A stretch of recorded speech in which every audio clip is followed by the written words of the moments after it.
Welcome back for our last segment of the Mike J. Cott Show. We got to talk some defense tonight. This is Morgan Viar representing a D. The only defensive guy we got up here tonight, so we got a lot of questions for you. I hope you're ready to answer them. All right, I'm ready. Well, first and foremost, you just broke some news to me, a little position move. You've been playing sort of a stand-up DN position, I guess an elephant role I've heard it called. Now you move inside, play a little middle linebacker. Why the change this week? Well, I've been playing linebacker my whole career at Santa Margarita, but for the first 3 games, it would be best for our team to be playing stand-up end position, really containing the edge and coming in on a few tackles. But we made the adjustment this week, some traps and some fakes to really control the inside at middle linebacker would be best. So what's the adjustment for you? What have you really been working on this week in your game? Reading keys, that center guard and guard triangle, I've been really trying to work on, and seeing where they go will lead me to the ball this game. We always talk about tackling, but no one ever really talks about how you tackle. What is the key to tackling? And from that position, that's your job. So what is the key when you're talking about bringing down a ball carrier? What are you keying on? Don't stop running. Just run your feet. Go full speed and don't stop right through them. How much do you guys stress ripping the ball? We actually have a segment of practice devoted to stripping and tackling and creating turnovers on the defense.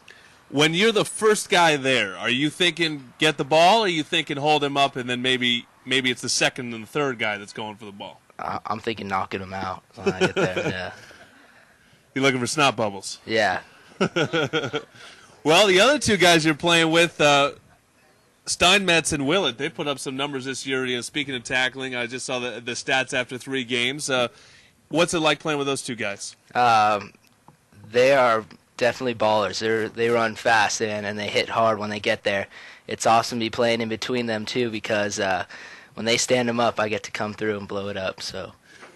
Well, I like the way you got that linebacker mentality. I'm glad they moved you back there. Same here. Well, give me an idea. You've talked about speed as a linebacker. You talked about big hitting ability. When you look at pro linebackers and guys that you admire, what do you think is the best attribute in a linebacker? Best attribute in a linebacker is really running downhill.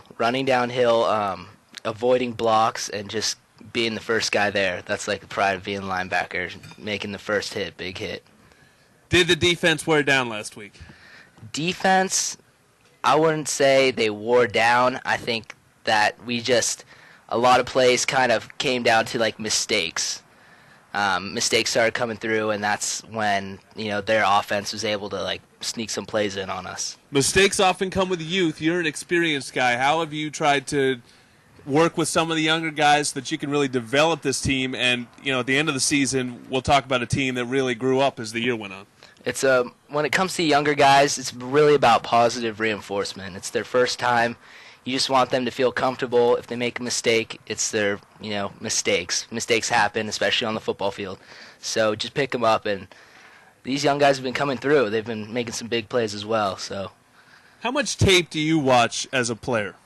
My dad and I sit down and we watch a lot of tape. Like Foothill, I live right by Foothill, and we stewed over that tape a lot and the games before.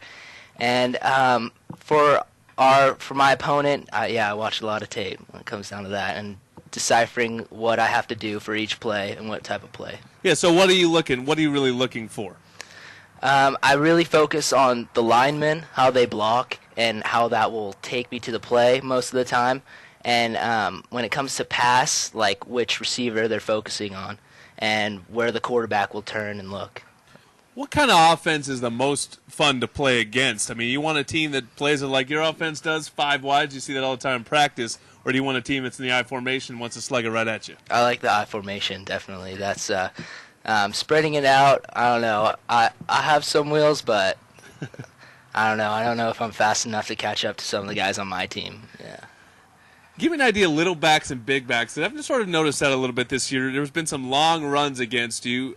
Is it harder to play against a little guy? I mean, people always sort of judge them for their size, but sometimes they get lost behind lines when they're that small. And I guess this line this week, there's some big guys in this La Costa Canyon team. So is it harder playing against a little guy or a big guy? I'd say I've only faced really little running backs, and they've been giving us trouble. Yeah, little guys so far have been weeding through, getting through there. Well, you've got a non-league game this week, and then one more coming up, and then the holy wars begin, as they say. Yeah. So, what needs to get accomplished in the next 2 weeks so that when the Trinity League schedule comes around and it's go time, you'll be ready? I think in the next 2 weeks, putting points on the board, giving the ball to our offense, because I know that they can make the big plays happen if we just get the ball to them, and making sure that we come out with a win coming into Trinity League, definitely. And I talked to your dad. You got to talk to all those guys in the firehouse. They're ready to watch you play. The most important question: they ever let you slide down the pole? Sometimes, yeah. I don't know. That's kind of scary, but You're not ready for it? yeah, I do. I do slide down the pole. They let me, so it's pretty fun. Yeah. Well, they'll be watching at the firehouse. We'll be watching. The game this weekend is on IBNSports.com. I will be there to call with my broadcast partner, Steve Hinkle, and Morgan Viar is ready to light somebody up. I can feel it. I can feel that intensity coming off you.